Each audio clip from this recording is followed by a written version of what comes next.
Hello, everybody, and welcome back to another episode in our WCW series in TEW 2020. I, of course, am Sierra Daredevil, bringing you all of the live action here tonight on the Go Home show for Halloween Havoc. I realized I slightly screwed things up with the schedule-wise, and that because I took that first week in October off, which was needed, but because I took that off, it threw off the scheduling of this, and so now Halloween Havoc is technically going to be taking place the first Sunday of November instead of the last Sunday of October like it should have been.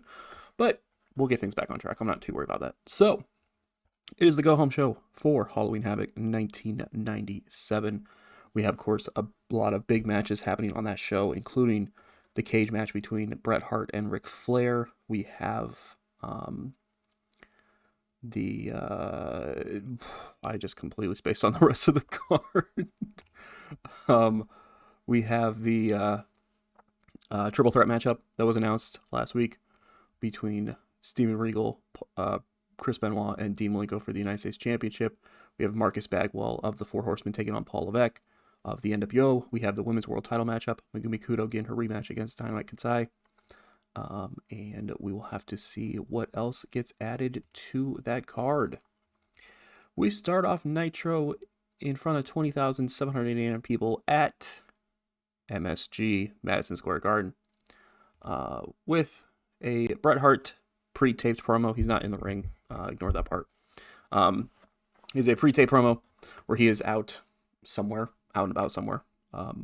Maybe he's at home in Calgary, or supposedly, it seems like he's out at home over, and he talks about how he's at home training with his family for the cage match this Sunday, because he's going to do a thing that a lot of people could say that they've done, or that a few people have said that they could do, but very rarely, but nobody has been able to actually do before. He's going to step into a cage with the Nature Boy Ric Flair. Ric Flair's cage match history is legendary here in WCW. He's going to step into that cage with Ric Flair, but the difference between him and everyone else who's been in that cage with him with Ric Flair before is that Bret Hart is going to dissect Ric Flair. He's going to make him bleed. He's going to make him suffer. He's going to make him hurt, and he's going to stretch all of his limbs until Ric Flair quits. He says that he is not going to sit there and try to win by pinfall or anything like that. He is going to make sure that Ric Flair taps out, because he is going to continue to prove the dominance of the New World Order.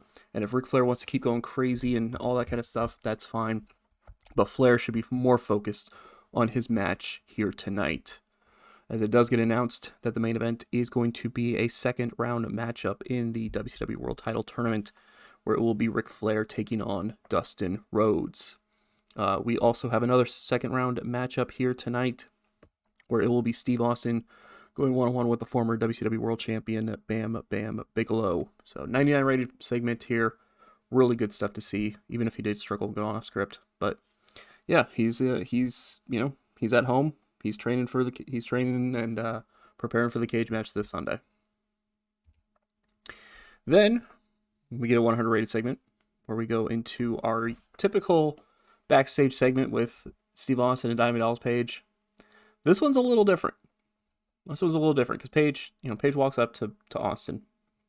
Austin's backstage. He's in his gear. He's preparing for his match tonight. Page walks up to him. He says, "Listen, I get it. I've been acting goofy for a while. I haven't been acting quite like myself very lately.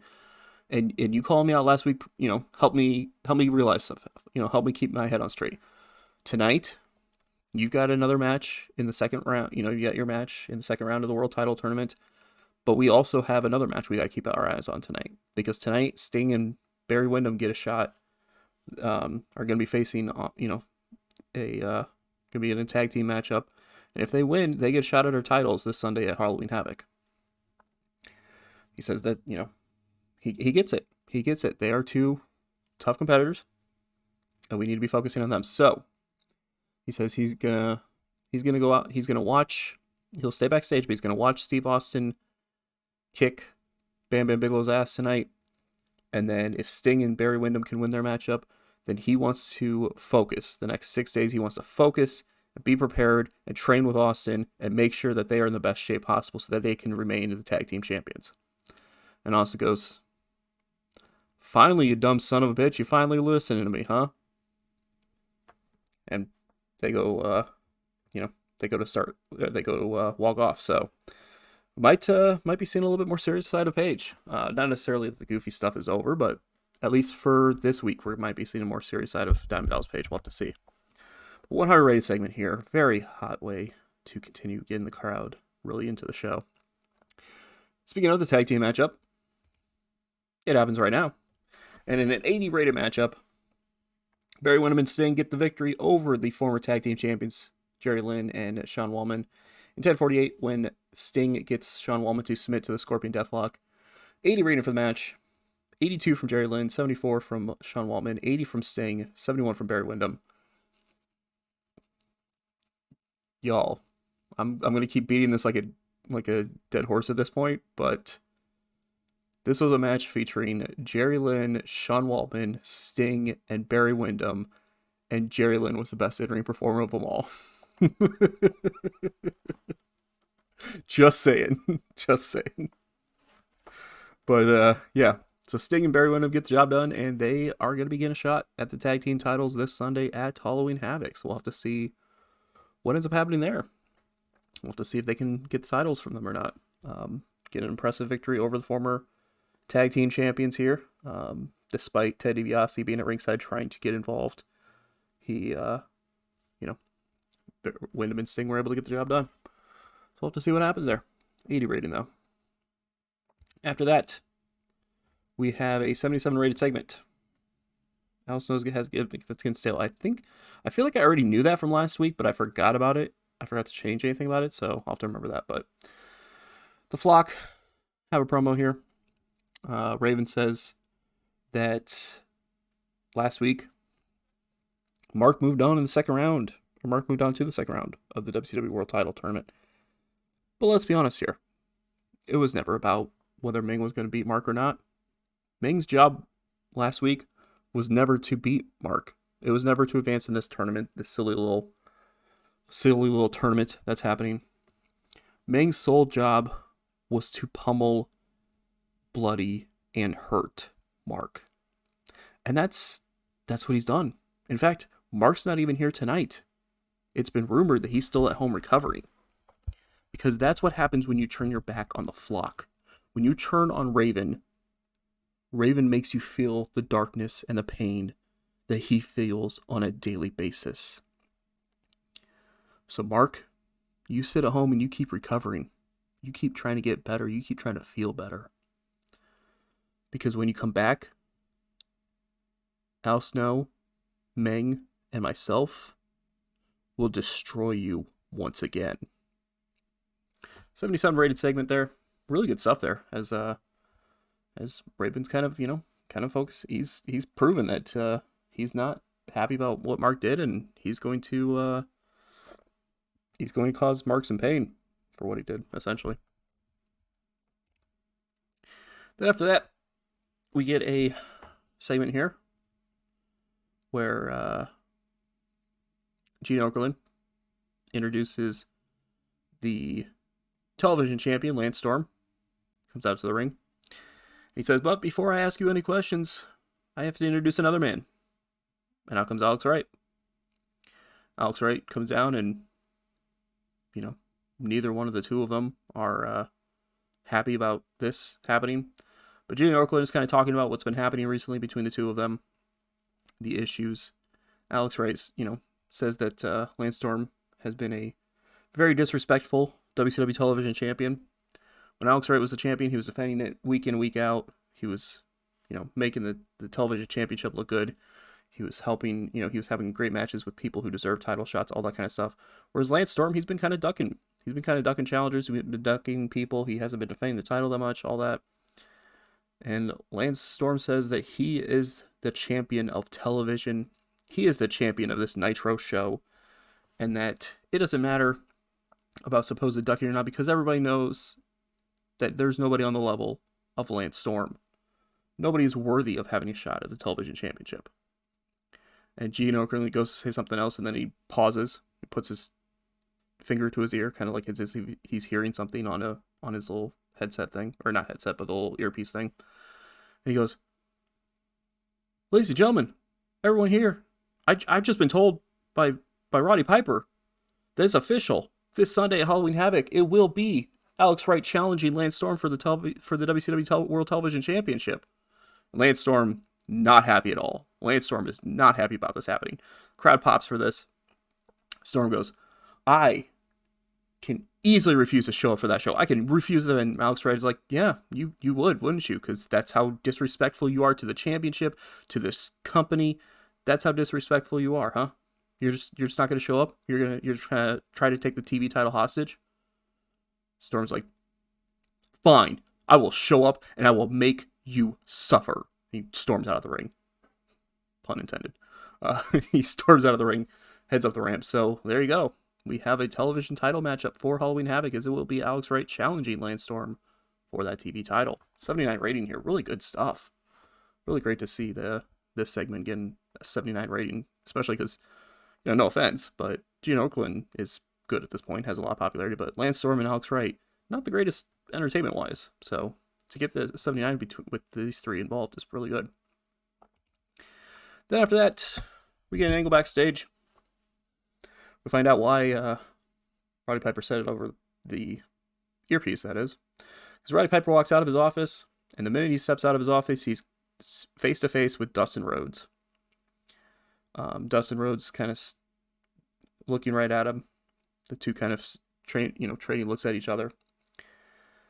Rhodes goes, "Look, you and I, we have our history. You and my father have our history. But I don't care about any of that. I want to make sure that you're taking that threat that Booker T issued seriously.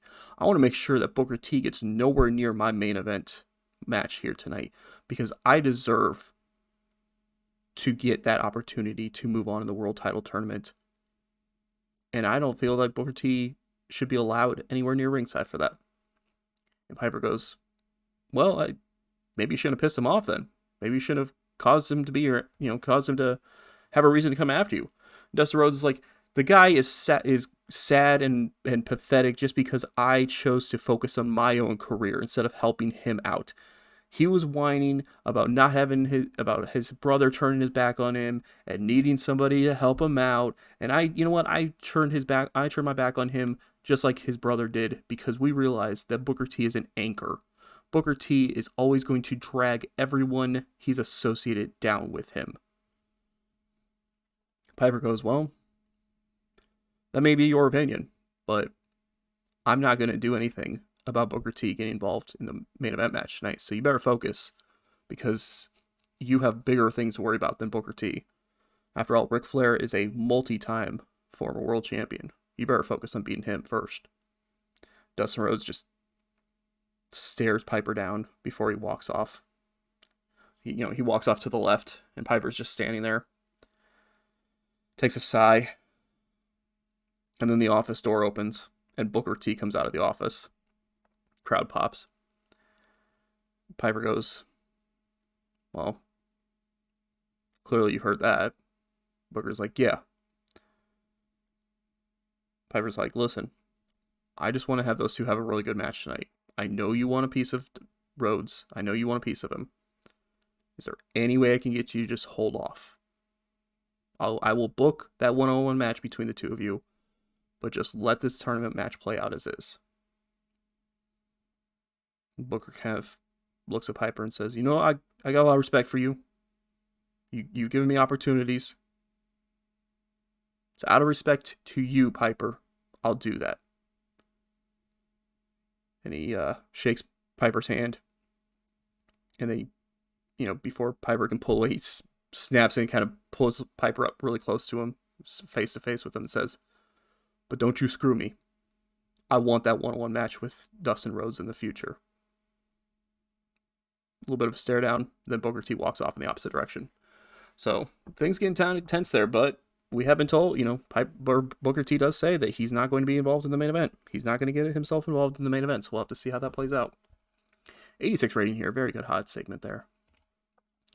86 rating for this matchup, which was just basically a quick squash match for Chris Jericho to defeat Steve Armstrong in 542 by submission with a Lion Tamer. Yeah, it's basically just, hey, look, Chris Jericho's out here defeating somebody down the card. That's basically what it was. Just a way for Jericho to look good, even though the crowd was obviously booing loudly. But Jericho gets the victory. As the commentators talk about how he has a second round matchup against Mark, but that in theory that match may not end up happening because of the injuries to Mark by Meng and the rest of the flock last week. That match is scheduled for next week, by the way. Chris Jericho versus Meng is scheduled for next week, as is the other world title tournament matchup. I just completely spacing right now. Bret Hart and Cactus Jack. There you go. Sorry, my mind's a little bit off today. Those two matches are scheduled for next week on Nitro, which will be interesting because it'll be one day after Bret Hart will have fought in a cage match against Ric Flair. He'll have to have a match against Cactus Jack for in that world title tournament. Let's get to an 86 as Jericho gets the submission victory over Steve Armstrong. Yeah, this was kind of just let's get Jericho featured in a matchup, and it was also kind of telling a little bit of the story about how Mark might not be there next week. He might be too injured to compete, all that kind of stuff. Then after that, we have an interesting segment happening backstage, where we're backstage and we find out that Brad Armstrong and Curt Hennig, for some reason, during that matchup, or kind of towards the end of the matchup, started getting into it with each other. They started having words with each other. We're not sure where the hell this came from, but the two are arguing with each other, and security has to come on and kind of separate the two of them. So, not sure what's going on with Brad Armstrong and Curt Hennig, but apparently they're having a little bit of beef with each other, so we'll have to see where things go from there. But I got a 70, so it's not too bad there. Then after that, we have Gene Okerlund standing by with Megumi Kudo. I keep forgetting that these two are part of the defending WCW storyline. I need to take them out of it. Well, I mean, to be fair, I don't know if Kudo and Kansai will be continuing match past Halloween Havoc, but regardless, I need to take them out of that storyline. Anyway, Gene Okerlund is interviewing Megumi Kudo backstage. Of course, she's got that Women's World Title matchup this Sunday at Halloween Havoc.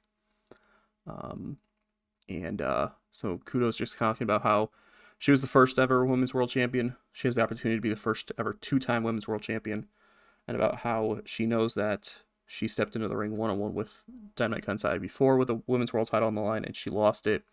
But this time around, things are going to be different. This time around, Kudo will get the victory. 69 rating. Nice rating. As Kudo is focused about her match this Sunday. Then after that, 100 rated segment here. First Pringle did not come out of this looking good. That's weird, but whatever. Before both world title tournament matches, we have little dueling promo, so to speak, segment happening, where it kind of shows some highlights of Steve Austin, and then Austin kind of has a little bit of a promo talking about what the WCW World Title means to him, about how he's never held it, and how he's watched all these other people, including his former tag team partner Brian Pillman, hold it before, but he's been looking for his opportunity this whole time, and now he's going to get it when he wins this tournament. And then it kind of shows highlights of Bam Bam Bigelow, and then Percy Pringle kind of talks about how Bam Bam Bigelow was the former world champion, who was never really given an opportunity to get that title back until this tournament, and now he's going to have the opportunity to get that title back around his waist and dominate here in WCW once again. Let's get to 100 rated segment, or 100 rating for the segment. The match itself gets 78. I'll take it. It's an exceptional matchup. Steve Austin defeats Bam Bam Bigelow in 10:33 by pinfall with a stunner. Lack of psychology on display, but that's fine. Steve Austin defeats Bam Bam Bigelow and moves on to the next round. I just want to see really quick. It might be storyline. Yeah, lack of associated storyline. That's kind of what I figured. Bam Bam was also penalized for stamina, but there you go. So 78 rating for this matchup here as Steve Austin moves on to the semifinals of the WCW World Title Tournament. The match later tonight in the main event, it's not the next match for Steve Austin, so to speak. The way I've been doing this is I've been kind of breaking it up in weird settings. So like this match was in a different side of the bracket than the match later in the night. So Steve Austin will actually be taking on the winner of next week's match between Chris Jericho and Mark in the next round of the World Title Tournament. And then the winner of the Ric Flair Dustin Rhodes match later tonight takes on the winner of the Bret Hart Cactus Jack match next week on next week on Nitro. So that's kind of how that's playing out. So, but Steve Austin moving on to the semifinals, where he will be awaiting the winner of next week's match between Chris Jericho and Chris Jericho and Mark. I gotta change Mark's name to something else so I don't keep accidentally confusing him there. But there you go. So 78 rating, not bad. Then we get a brief little 87 rated segment here, where Randy Savage has been interviewed by Gene Okerlund, kind of talking about, Okerlund kind of says, hey, we saw you return last week.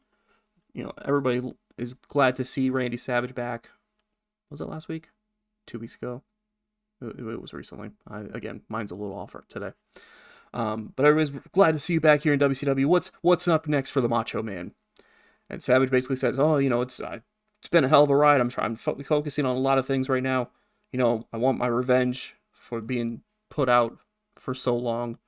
Obviously, I would have loved to have been in the World Title Tournament, but I unfortunately couldn't do that. I couldn't get back in time for that.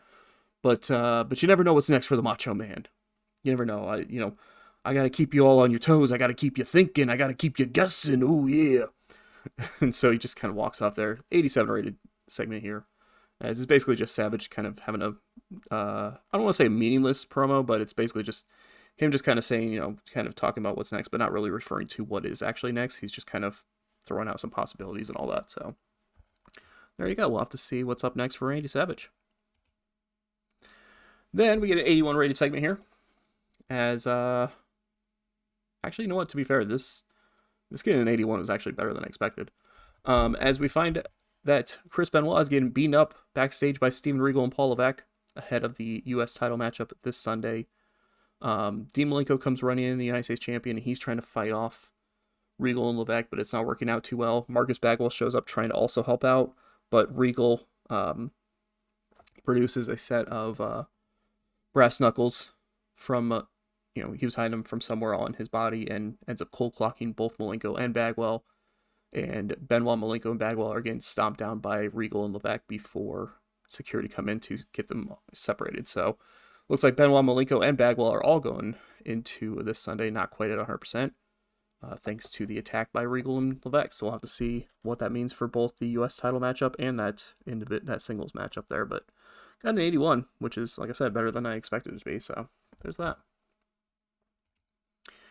Then after that, we get our dueling promos for our main event. Dustin Rhodes highlights, followed by him talking about how nobody sees him as a viable contender for the World Championship. Even though he was a U.S. champion for months. Even though he's definitely right there at the top of WCW. Nobody's been seeing him as a World Champion contender. And why? Because he's been saddled down by the issues with Booker T. Booker T doesn't want to understand that enough is enough. And he's trying to move on from it. He's trying to focus on being the world champion. And he's going to prove it here tonight when he defeats the multi-time former world champion Ric Flair. And then we get highlights from Ric Flair. And Ric Flair is going off. Basically his promo is just all about Bret Hart. He's not even saying anything about Dustin Rhodes. He's talking about how he's going to kick Bret Hart's ass this Sunday in the cage, about how he's going to put the Hitman down for good, about how he's going to make the Hitman tap out to the figure four. He's going on and on all about all this stuff, and just never says a word about Dustin Rhodes in the match here in the main event. So is Ric Flair's mind is he too distracted with getting his hands on Bret Hart to focus on this matchup here against Dustin Rhodes? 94 rating for this. The main event gets a 99 rating. Hell yeah. Either tied for our second best match of all time, or it is our second best match of all time, because I know we had the 100 rated match already, but this gets a 99. My God, This show. As in about that sensational wrestling and fantastic heat, Dustin Rhodes defeats Ric Flair in 16-18 by pinfall with a bulldog. During the matchup, kind of towards the end of the matchup, Ted DiBiase came out and distracted Ric Flair and the referee. And that was when, surprisingly, even though we thought he was in Calgary training, Bret Hart slides into the ring, bashes Ric Flair with a chair, laying him out. Flair comes to kind of groggedly. I can't say that word, but he comes to very, kind of out of it, and Dustin Rhodes hits the bulldog. Referee counts at 3, and Dustin Rhodes moves on in the world title tournament. That's right, we put Dustin Rhodes over Ric Flair. 99 rating for the match here. My God, what a match rating that is. So Dustin Rhodes moves on, and Dustin Rhodes will be taking on the winner of Bret Hart and Cactus Jack next week on Nitro. 99 rating here. Very good stuff to see. Yeah. Really good stuff. So that's how we end Nitro, with Dustin Rhodes standing tall, the crowd booing as Bret Hart just screwed Ric Flair out of the world title tournament. The show gets a 97 rating.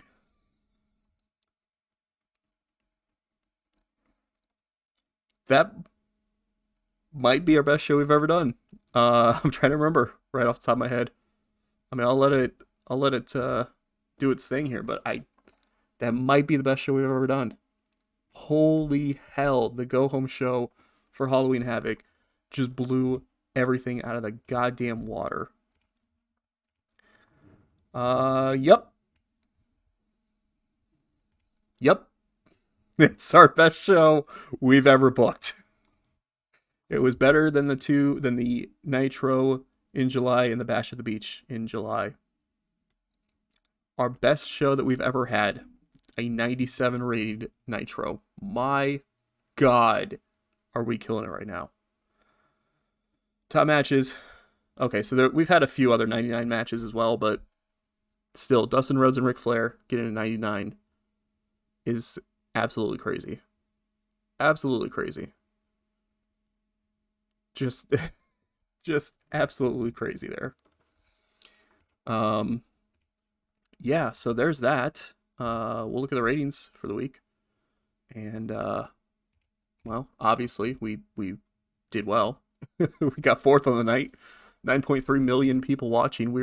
We came up only about, less than 100,000 away from number 3rd in ER. That's crazy. Raw had 3.684 million. They had an 84 rated show, which saw The Undertaker and Jerry Sags defeat Shawn Michaels and The Warrior in a 91 rated matchup in the main event. My God, Jerry Sags was in a 91 rated matchup. What is this universe? What is this universe? But yeah, what a goddamn show from WCW this week. We have a couple things we're going to look at really quick here. I already know what the decision is. It's not a spoiler decision, really. There was an incident with Bagwell. He's a steroid user. So we're just, we're going to give him, I don't know. We'll give him a stern warning. Not great. Small negative impact, whatever. So we'll look at Saturday night real quick. They'll be airing the day before Halloween Havoc. There are really only 2 matches happening, but there's purpose for a couple of things that are happening on the show. So Gene Okerlund has an interview with Alex Wright about his TV title matchup this Sunday with Lance Storm. Then there's an angle backstage with Marcus Bagwell, kind of, selling the effect of the injury or the attack on Nitro. Gene Okerlund has an interview with Dawn Marie about Terry Richards, Yoshihiro Tajiri, and Tom Brady. Jacqueline and Chris Kanyon are just kind of hanging out backstage. Jacqueline is the manager of Chris Kanyon, so they're just kind of hanging out backstage. We would see Seiko Mita defeat Mary Apache. Just a match in the women's division. Too Cold Scorpio, Rocky Maivia are kind of still checking on Ron Simmons. Ron Simmons apparently still feeling the effects of what happened to him, which is kind of weird because it's like a couple weeks out now, so we're not sure what's going on there. Dynamite Kansai has a promo about this Sunday and about how she plans on still being the Women's World Champion, essentially. The Giant shows up on Saturday night randomly. He has a promo where he's basically just really pissed off about losing to Cactus Jack. and says that the whole company needs to be warned about what's going to happen when the Giant attack, when the Giant goes after his next target, basically. And then the main event actually has implications for this coming Sunday because we need a challenger for the Cruiserweight Championship. And in a triple threat matchup, RVD, Rob Van Dam defeats Billy Kidman and Silver King to become the challenger for the following night, this Sunday at Halloween Havoc. So at Halloween Havoc, it will be Jerry Lynn defending the WCW Cruiserweight Championship against Rob Van Dam. So that's going to be a really good matchup on the show as well.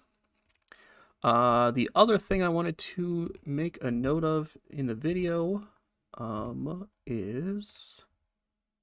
it wasn't really any spoiler to go to here, but WWF had their in-their-house show the previous Saturday, a couple days before, in-game wise. And kind of an interesting note happened. Scott Hall defeated Shawn Michaels for the WWF World Heavyweight Championship. So in this universe, in October 1997, Scott Hall finally won a big one, as he is the WWF champion. So good for him. He is a world champion in this save, as he defeated Shawn Michaels in a 98 rated matchup too. Warrior defeated Yokozuna, which was just in October of 1997. That sounds like possibly the worst match ever, but it's still got an 81 because they can still kind of go in the ring. But it still sounds like one of the worst matches ever. Road Warrior Animal defeated Henry O'Godwin by disqualification, a match that had been for the Intercontinental Championship. Road Warrior Animal is the Intercontinental Champion right now. I don't remember if I highlighted that in the previous video or not, but yeah, he's current Intercontinental Champion. He's been there for a couple weeks now, which is something. There's a triple threat tag match with Psycho Sid and Diesel defeating The Undertaker and Jerry Saggs and Ahmed Johnson and Marty Jannetty, which also just sounds completely insane. Tag titles are retained. Tatanka is working in WWF in October 97, beating Terry Gordy because, I guess, why not? Brian Knobbs and the Dark Ones defeated Savio Vega and Team Midnight. Zip defeated the Honky Tonk Man in 1997. That was a match that happened. Aja Kong won the WWF Women's Championship, defeating Akira Hokuto, Tomoko Kazumi, and Bad Nurse Nakamura. Former WCW star Bad Nurse Nakamura, or RIE as she is in WWF there. But yeah, so that's some of the other stuff that happened on In Your House, but they, that was a thing. This WWF had In Your House, and it certainly did some stuff. It did some stuff. Thank you, Larry Zbyszko, for saying that Lance Storm is turning into a good worker and the kid is worth getting behind. But that is going to do it for this episode of WCW. Thank you for watching. Definitely appreciate it. And the next video in this series will be this Sunday. We have Halloween Havoc 1997. We'll have to see how crazy everything gets on that show for sure. But thank you all for watching. Definitely appreciate it. And we will see you this Sunday for Halloween Havoc.